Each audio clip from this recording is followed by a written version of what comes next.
반갑습니다. 산골짜기 TV입니다. 오늘은 하나님이 믿어지지 않는다는 분이 계셔서 하나님이 믿어지지 않으면 어떻게 해야 되나, 거기에 대해서 한번 얘기해 보도록 하겠습니다. 그 말은 곧 존재가 안 믿어진다, 하나님이 계신지 안 계신지 잘 모르겠다, 그런 거에 대해서 우리가 어떻게 해결할 수 있나 하는 것을 한번 살펴보도록 하겠습니다. 첫째로 우리가 알아야 될 것은 이미 스스로가 하나님이 계시다 하는 것을 인지하고 살아가고 있음을 알아야 됩니다. 그래서 존재하심에 대해서는 믿으려고 애쓸 필요조차 없다 하는 거죠. 왜냐하면 이미 계시니까. 이미 있는 존재에 대해서, 그게 있는지 없는지에 대해서 이렇게 믿어야 되나 말아야 되나 고민할 필요 없다는 거죠. 뭐 태양이 있는데 태양이 있는 것을 믿어야 되나 말아야 되나, 구름이 껴서 안 보이는데 믿어야 돼 말아야 돼, 이런 식으로 걱정할 필요 없다는 것이죠. 존재를 믿으려고 애쓸 필요가 없다는 것을 먼저 알아야 됩니다. 이미 모든 사람들은 하나님이 계시다는 사실에 대해서만큼은 다 알고 있습니다. 그래서 성경도 이미 그것을 전제로 해서 쓰여져 있습니다. 그래서 성경은 하나님이 계신가 안 계신가에 대한 그런 거에 대해서 이런 어떤 그걸 증명하려고 하는 어떠한 시도도 없습니다. 그냥 그건 너무나 당연한 것이기 때문에 당연한 대전제로 깔려 있습니다. 그래서 우리도 인간의 그 마음, 인간의 영도 이 모든 것에 대해서 하나님이 계시다는 사실만큼은 충분히 스스로가 다 인지하고 있다 하는 거죠. 로마서 1장 18절에서 20절 보면 하나님의 진노가 불의로 진리를 막는 사람들의 모든 경건하지 않음과 불의에 대하여 하늘로부터 나타나나니 이는 하나님을 알만한 것이 그들 속에 보임이라. 하나님께서 이를 그들에게 보이셨느니라. 하나님을 알만한 것이 그들 속에 보인다. 하나님이 다 보여주셨다. 하나님이 그것만큼은 아무리 타락한 인간이라도 다 하나님이 계시다는 사실만큼은 인지할 수 있도록 그 부분에는 일반 은총으로 다 주셨다 하는 거죠. 그래서 심판하실 수 있는 거죠. 아무것도 모르는 사람에게 갑자기 하나님이라는 분이 나타나서 내가 너를 심판하겠다, 그럴 수 있겠습니까? 그럴 수 없는 거죠. 그거는 부당한 것이죠. 그런데 마지막 심판 때에 가서 보면 모든 사람들이 자기가 이미 하나님을 알고 있었다는 사실에 대해서 아무도 핑계댈 수 없다는 거죠. 갑자기 하나님 나타나셨는데 나는 당신 몰라요, 이렇게 할 수 있는 사람 아무도 없다는 거예요. 이미 다 알고 있었다는 거예요. 참 놀라운 사실이죠. 그런데 우리가 조금씩 더 생각해 보면 다 알고 있구나, 그게 사실이구나 하는 것을 알게 됩니다. 다음 페이지 보겠습니다.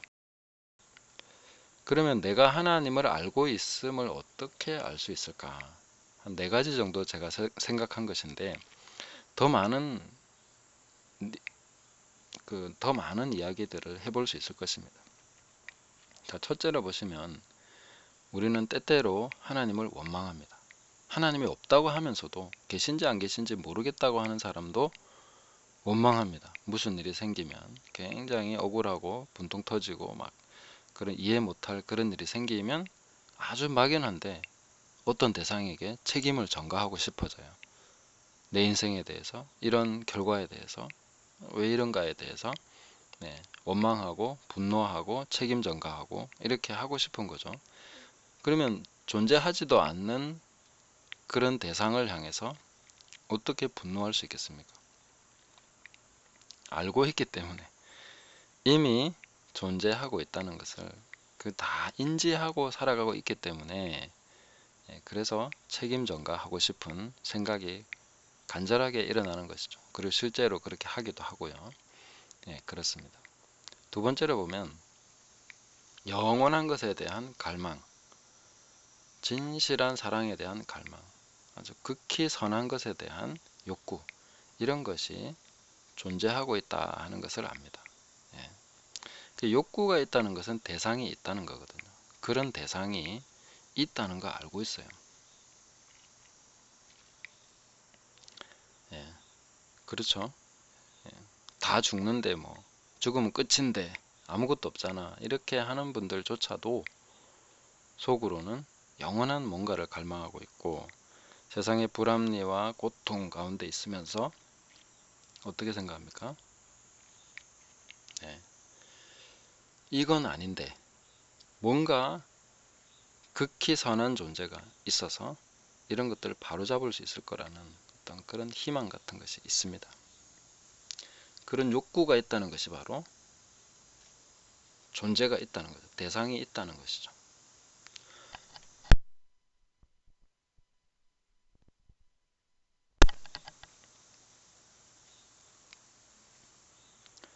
자, 그래서 우리 욕구를 잘 살펴보면 그냥 먹고 마시는 그런 욕구만이 아니라 아주 강렬한 그런 극히 선한 존재에 대한 그런 욕구가 있다 하는 것을 알게 됩니다. 세 번째로는 평소에 문득 내가 누군가의 호의를 받고 있다. 누군가 나를 살펴보고 있다. 예, 지켜보고 있고 보살피고 있다 하는 것을 느낍니다. 자연 만물을 보면요. 이런 것들이 나를 위해, 인간을 위해 존재하고 있구나. 뭐 간단하게 보면 나무는 이산화탄소를 흡수하고 산소를 배출하죠. 근데 사람은 이렇게 산소를 흡수하고 이산화탄소를 배출하죠. 이게 어떻게 이렇게 조화를 이루고 살아가고 있나. 네. 그런 것을 보면 뭔가 사람에게 딱 맞춤형으로 자연이 존재하고 있구나 이런 것을 알게 됩니다.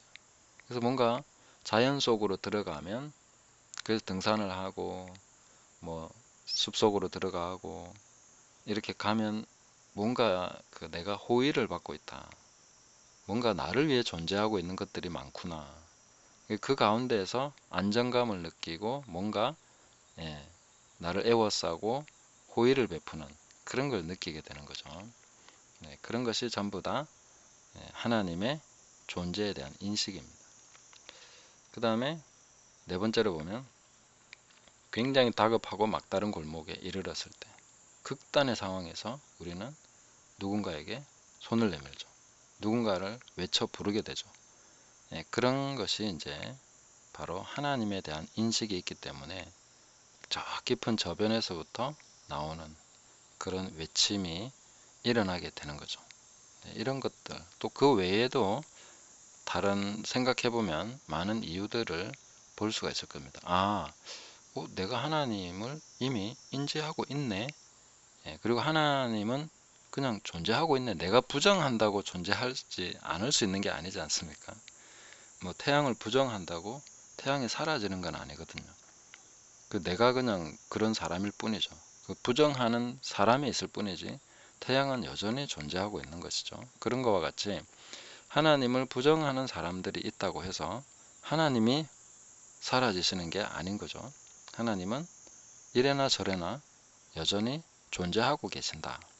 그리고 사람은 그것을 알고 있다. 예, 그걸 우리가 인지해야 되겠습니다. 그래서 하나님을 부정하려고 하면 노력해야 됩니다. 하나님이 없다고 계속 반복해서 세뇌하고 노력하지 않으면 부정할 수가 없게 됩니다. 로마서 1장 20절에 보시면 창세로부터 그의 보이지 아니하는 것들 곧 그의 영원하신 능력과 신성이 그가 만드신 만물에 분명히 보여 알려졌나니 그러므로 그들이 핑계하지 못할지니라. 모든 만물이나 존재가 이미 그것을 다 분명히 알려주고 있기 때문에 핑계할 수가 없다는 거죠. 그걸 이렇게 바꾸려고 하면, 그걸 부정하려고 하면 엄청난 핑계거리들을 만들어내야 됩니다. 그래서 학교 가면 이제 어려서부터 진화론을 배우고 계속 꾸준히 그렇게 학습을 하면 어느 시점 되면 하나님 없구나 하고 이제 눈이 멀어버리게 되는 거죠. 근데 조금만 눈 뜨고 보면 온 만물이, 천지 만물이 다 하나님이 계시구나 하는 것을 증명해주고 있는 거거든요. 제가 한 번씩 강의를 듣기도 하고 하는 그 조던 피터슨이라는 분이 있습니다. 이분은 굉장히 지성적으로 뛰어난 분이라고 저는 생각하는데, 하나님의 존재를 믿느냐 이렇게 피터슨에게 질문을 했는데, 그는 이렇게 대답했습니다. 나는 그가 존재한다는 전제하에 생각하고 행동한다. 이분이 이제 최근에는 예수님을 믿었습니다. 근데 그 전까지는 믿지 않았었는데, 믿지 않는 가운데 있었지만 그는 신이 존재한다는 전제를 가지고 생각하고 행동한다 이렇게 대답을 했어요. 그래서 존재에 대해서는 잘 안 믿어지지만 그걸 전제해야 된다는 것을 이분은 이제 지성적으로 느낀 거죠. 그래서 어떤 분들은 이제 뭐 철학자들 중에는 하나님이 없다 하더라도 있어야 된다고 얘기합니다. 왜냐하면 있어야 사람이 윤리적으로 살아갈 수 있기 때문에 신의 존재는 인간에게 필요한 것이라고 생각하는 것이죠. 아마 피터슨은 그런 식으로 생각을 했는지도 모르겠습니다. 근데 시간이 지나면서 피터슨도 거부할 수 없는 그 하나님의 존재에 대해서 이제 자기가 어떻게 해야 되는가, 거기에 대해서 이제 생각하기 시작했겠죠. 그래서 매우 정직한 사람이라고 저는 생각을 했습니다. 아마 조던 피터슨 유튜브나 다른 자료를 찾아보시면 제법 많은 영상들이 있을 것입니다. 보시면 굉장히 스마트하구나 하는 것을 깨닫고, 또 크리스찬들도 보시면 믿지 않는 사람들에게도 저런 논리가 통하겠구나 하는 것을 알게 됩니다. 그래서 사실 성경적이고 어떤 우리에게 맞는 그런 어떤 논리 결론을 피터슨은 신앙이 없는 가운데서 그런 논리를 가지고 증명을 하더라고요.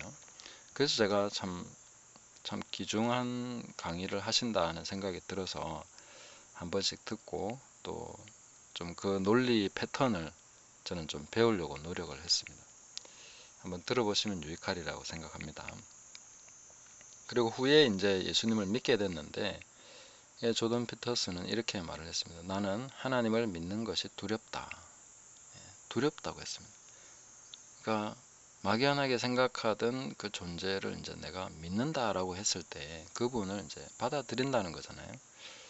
굉장히 두렵다고 했습니다. 그 결정이 내리게 될 내 삶의 그 변화, 그 방향 전환 이런 것이 너무 두렵다 이렇게 얘기를 했는데, 저는 그 심정을 정말 조금은 이해를 합니다. 왜냐하면 하나님을 믿는 것은 더 이상 이전과 같을 수 없다는 것을 의미하기 때문이죠.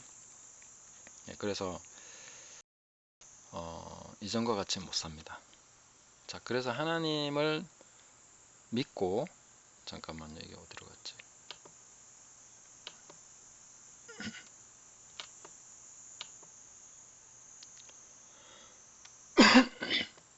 이거 아닌가? 예, 죄송합니다.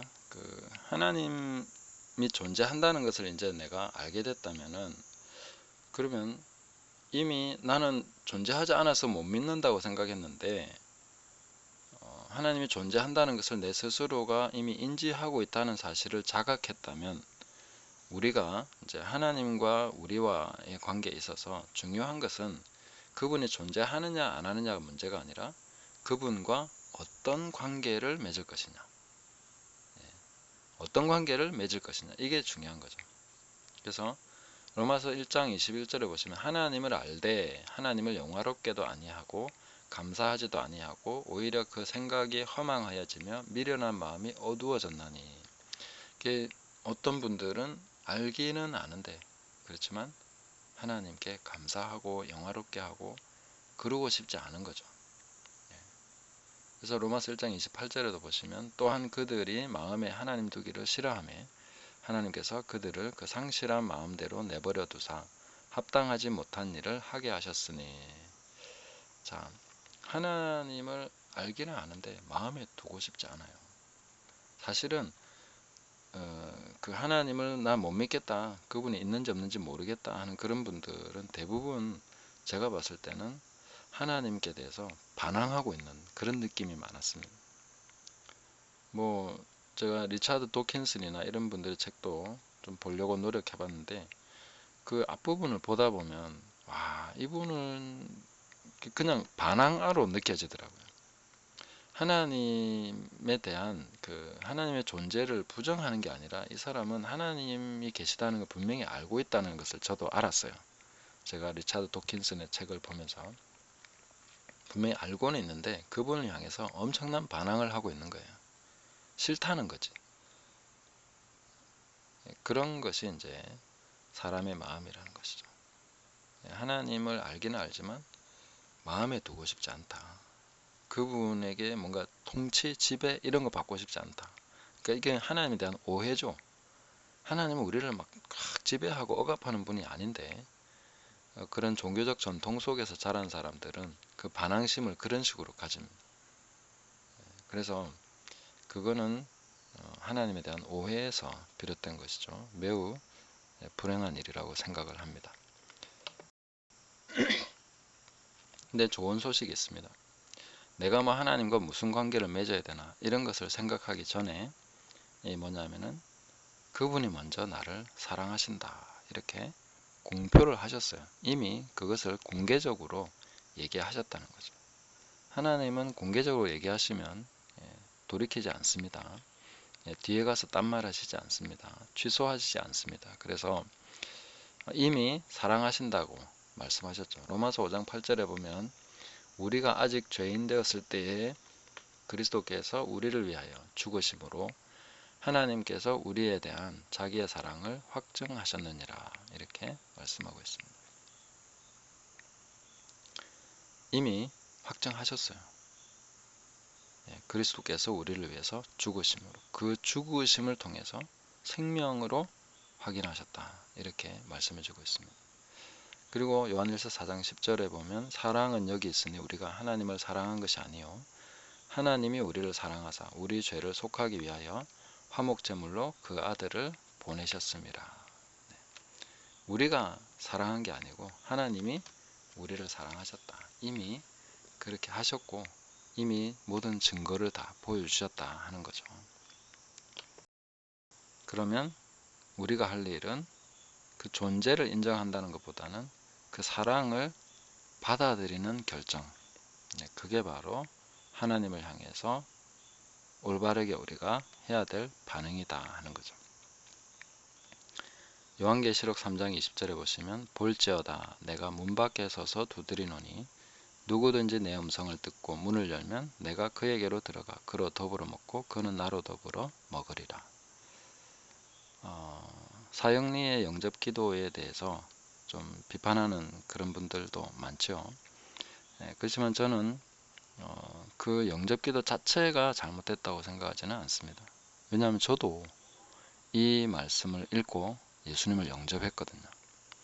근데 그 사람의 반응, 하나님을 향해서 어떠한 반응을 할 것이냐, 반항하고 싫어하고 마음에 두지 않고 그렇게 살기를 결정할 것이냐, 아니면 그 사랑을 받아들일 것이냐, 그분과 함께 먹고 그분과 함께 더불어 살아가는 그런 삶을 살아갈 것이냐, 그런 결정을 하는 것이죠. 근데 이것은 매우 두렵다. 이 결정 자체는 굉장히 두려운 결정이다. 감히 어떻게 하나님의 사랑을 받아들이고 내가 그분의 존재를 인지하고 인정하고 믿는 삶을 살아가겠다고 결정할 수 있겠나.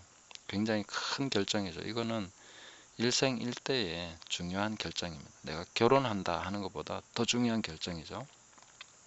그래서 저는 함부로 예수님을 믿으시라, 영접하시라 이렇게 말씀드릴 수는 없다고 봅니다. 이게 너무 큰 일이기 때문에 쉽게 할 수 있는 일이 아니죠.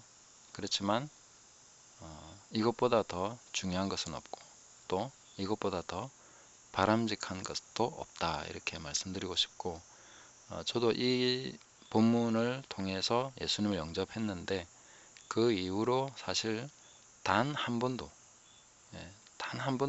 정말 조금의 거짓도 없이 단 한 번도 후회한 적이 없습니다. 예수님을 믿어서 나 정말 잘못한 것 같아. 그렇게 후회한 적은 한 번도 없었다는 거죠. 물론 그렇다고 해서 내가 뭐 다 잘했느냐, 뭐 그렇게는 말씀드릴 수 없고, 엄청 부족하고 뭔가 참, 네, 그렇죠. 저도 다 사람이고 그렇지만 그 이후의 삶에 대해서 저는 지금까지 엄청 하나님께 감사하고 있습니다.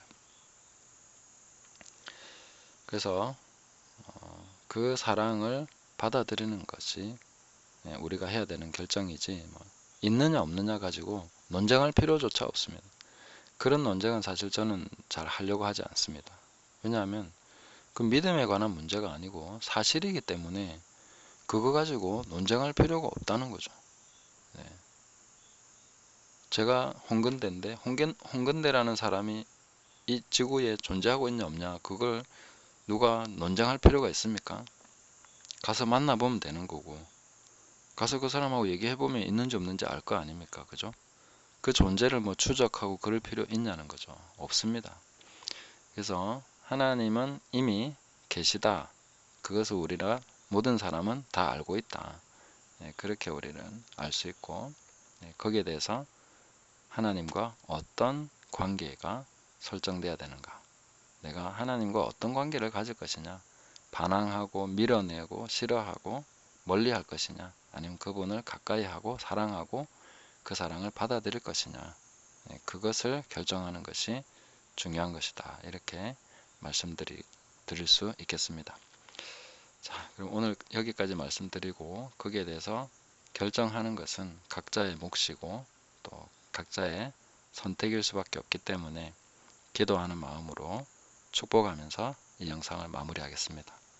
감사합니다.